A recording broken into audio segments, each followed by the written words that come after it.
Hello guys, here we are on the 7.3, the 2002 that we're going to rebuild the engine on, and we're in the process of pulling the cab right now.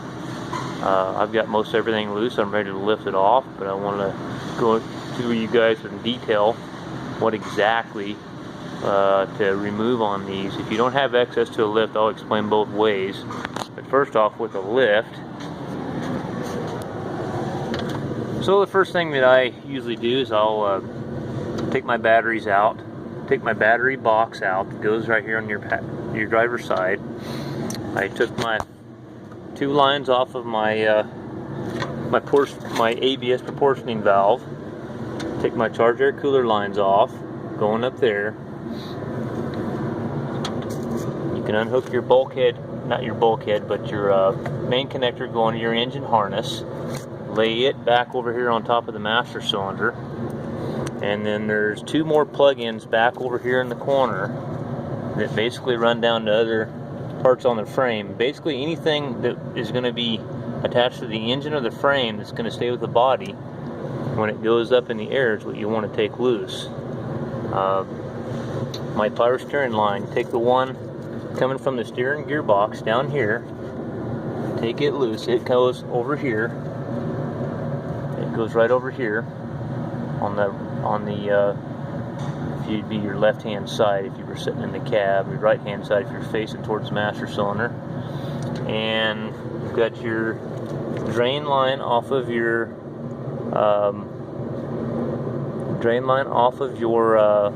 power steering pump reservoir going back down to your steering gearbox. Then you've got, let's see what else. Your charge air cooler line, you got to get those off. I pulled my upper radiator hose, basically just to access the fan clutch. Pull your fan clutch off. This 7.3 powerstroke's got right-handed threads. A lot of pickups will have left-handed threads. You don't see a whole lot of that anymore, but this one here's got right-handed threads, so you know. And I've been doing this for years, and I get tired of looking for fan clutch wrenches, and I've got a dull punch on my air hammer, and I just figure out what my rotation is, what way it comes off, and I just give it a couple sharp blows with that on one of the flats of the nut on the fan clutch, and that'll take it loose, and you can just spin it off by hand. And there's a lot more room on this one than there is on a 6-liter, so it's really easy to get off compared to a 6-liter or a 6.4. So take all that loose on this side. Trying to remember if there's anything else. This power steering line comes up to your Hydro Boost brake booster, and it goes down to your steering gearbox. You want to take that one loose. And when you take the battery cables out, what I like to do, because it's going to loop around from your driver's side, come across to your radiator support underneath these flaps. So you take your little pop rivets loose with a bar or screwdriver or whatever. You'll have to take your radiator mounts loose. I just got them finger tight in there, so I got to take them back, put them back on there, everything back together, so they're just loose right now. But and take that cable from the driver's side, remove it, pop the clips out. It's the hold downs for the cable where it's mounted to the front radiator support, and then I pull it clear over. And then I lay my cable, because your other end of your cable is going down to your starter, to the solenoid on your starter, so you want to take that loose. And over here you can take the discharge bolt loose from your AC compressor, discharge your AC, evacuate it, or whatever you want to do. Back it, take your line off, and then take that. Here's your line. It'll come off with the cap. And then your suction line coming from your compressor to your accumulator, it should be laying right. Where is that thing? That's right here. It's all on this one assembly with this. That'll all stay with the cab while it's going up. And the other thing you want to do is unplug your vacuum line. This particular pickup's got the vacuum. It's got the vacuum lock-in hubs on it for full drive. So undo that and just lay it up on top. and on the top of the engine there, and it'll stay with the frame.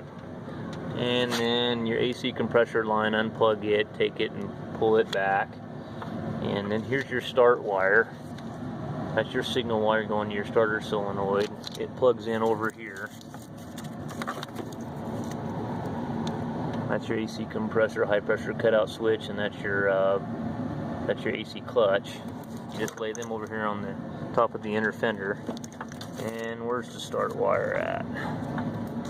Another thing you got to do is remove your vacuum reservoir. Just unplug it, and you'll have to go underneath the fender well. And there's 3/4 inch. Some of them are 1/4 inch bolts, and it depends on. They mix stuff up. Some of them will be metric 6mm with a 10mm head on it. So there's your start wire right there. Same start wire as a 6-liter. Same thing exactly. And pull your vacuum reservoir. I pulled my my coolant overflow tank out of the way so I could get down and get that mount. You can see where it was right down here by that clamp. That's one of the mounts. There's where your other mount is right there. Both of these are 18mm heads on these.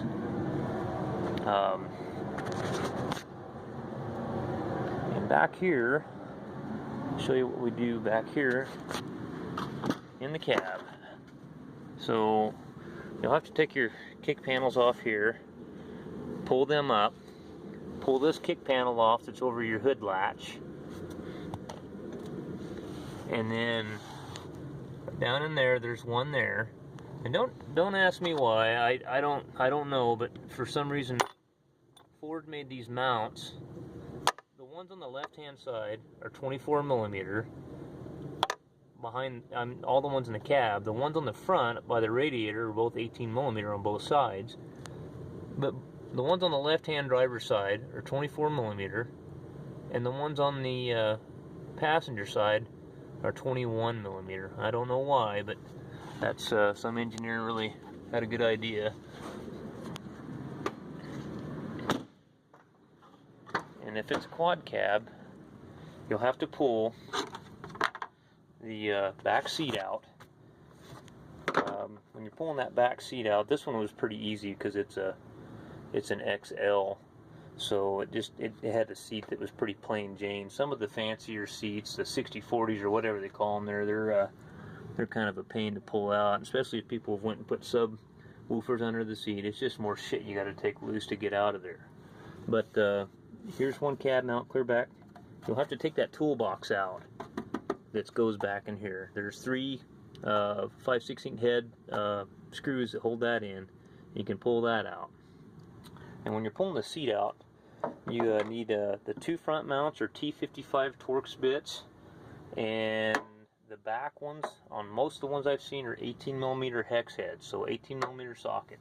This one here I had to reach underneath from the front because the seat did not slide forward, so I couldn't get, most of the time I slide the seat forward and then I can just get to it from the back after I take the little toolbox out. But this one here, the seat didn't slide forward, so I had to reach underneath with an air ratchet and take the 2 bolts, hold down bolts for the seat back there loose. So there's a mount there. Remember, this is 24mm. This is the goofy looking one. This one goes in the back, and this one goes in the front. I'll show you where it's at. It's right up underneath the carpet here. Here's where the other one is. It's pretty much the same thing, exact same thing on the other side, except for they're 21mm on the other side. The other thing I forgot to mention, when you're pulling this off, if it's an automatic, you can leave everything intact up here on the shift column and everything, but on the standard you need to take your shift lever off, and let's see what else. Pull your shift lever off, and then pull your slave cylinder off on your transmission, and just lay it up on the frame rail. And there's a chassis ground up on the passenger side you'll have to take loose.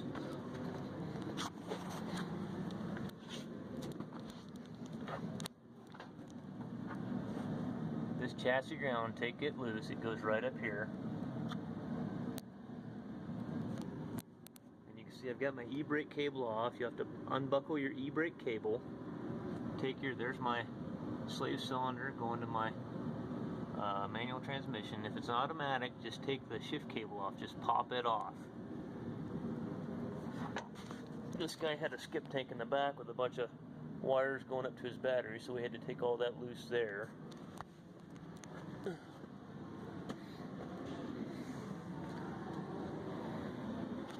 And what else? Pretty much it. Most of it, most of it's just basic. Just figure out what's hooked to the cab, and what's going down to the motor or the frame that's going to be. And when you're lifting it up, just be really careful and go a little bit at a time, because I do this stuff all the time and I always forget something. I always got to go back and go, oh, I forgot to take that loose. So just go a little bit at a time and look at stuff. Now, if you're doing this and you don't have an access to a lift, you can pull your grill, pull your front radiator support, radiator, shroud, fan. Basically pull the front clip off of it, and then some people leave the transmission hooked into the cross member in the back, and then they pull the engine from the transmission. Some guys pull the whole thing as one assembly. When I used to have that before I had the lift, I used to just leave the transmission in it. It was easier. But on these 7.3s, you have to pull the turbo off. You'll never clear that cowling. I haven't had any luck doing it anyway. Maybe somebody else has done it, but it's just too tight. So another couple things that I had to remove on this one, I had to take, he's got the manifold pressure gauge in the cab, and he's also got a pyrometer, so I had to take those loose. But I think we're ready to start lifting this thing off. So I think we'll see what happens here, guys. Oh, another thing that I forgot to mention, on these 7.3s, on the fan clutch, the 6 liters you can't do it to because they have the stator that bolts to the front of the block, and it all has to come out of there to get it up. I just lay my fan right down inside my shroud, and when I get my cab up just a little ways where I get my fan out, I pop my fan out so it doesn't fall out and hit the ground.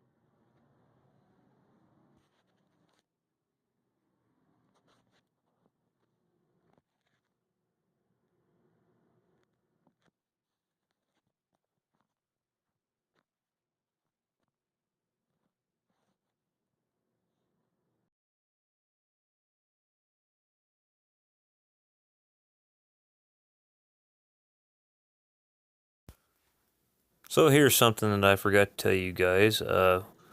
One of the things that I forgot to unhook was the drain line off the reservoir off the power steering pump. And another one of the things I forgot to tell you guys is that on the inner fenders, you've got wheel speed sensors for front wheel ABS. You have to unplug those from the back side of the fender well, and then you can get those loose, pop them loose from the fender well. And also you can take your power steering cooler lines loose from the power steering cooler up on the front of right by the radiator. Same thing on the 6 liters, no different than 6 liters, same cooler and everything. Also on there's transmission cooler lines. Even the manual transmission has transmission cooler lines. And I think there was anything else that I can remember on there, but I knew I'd forget something.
like I said, I always forget to take something loose. I'll show you what I forgot.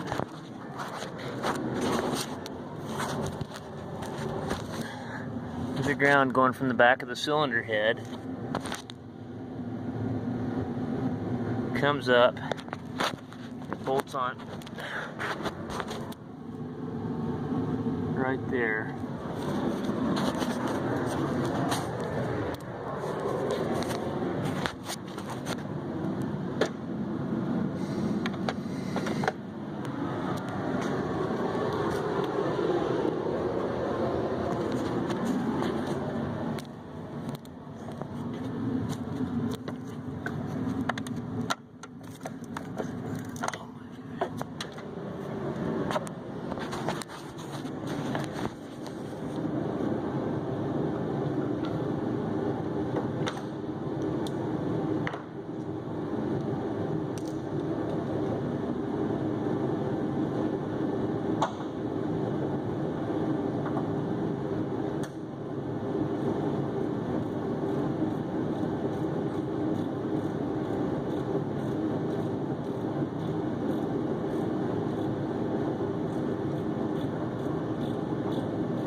So here's where my buddy shows up that I got him out of a bind this morning. He owns a log truck.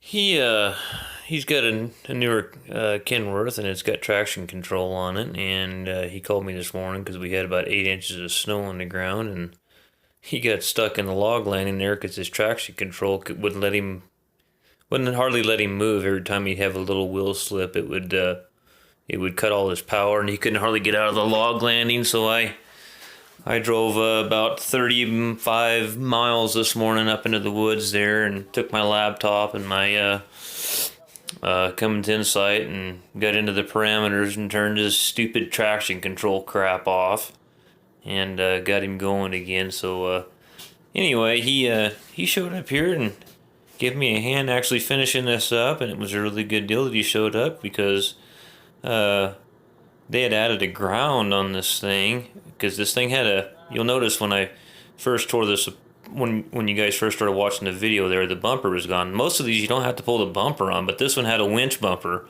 and they had all kinds of cables and stuff running to the winch, and well, they had some extra grounds that they had put in there. They must have had a ground problem or something at one time or another with this pickup, and they had two grounds, extra grounds that were tied on to, kind of teed into the battery cables, the original grounds going from the factory.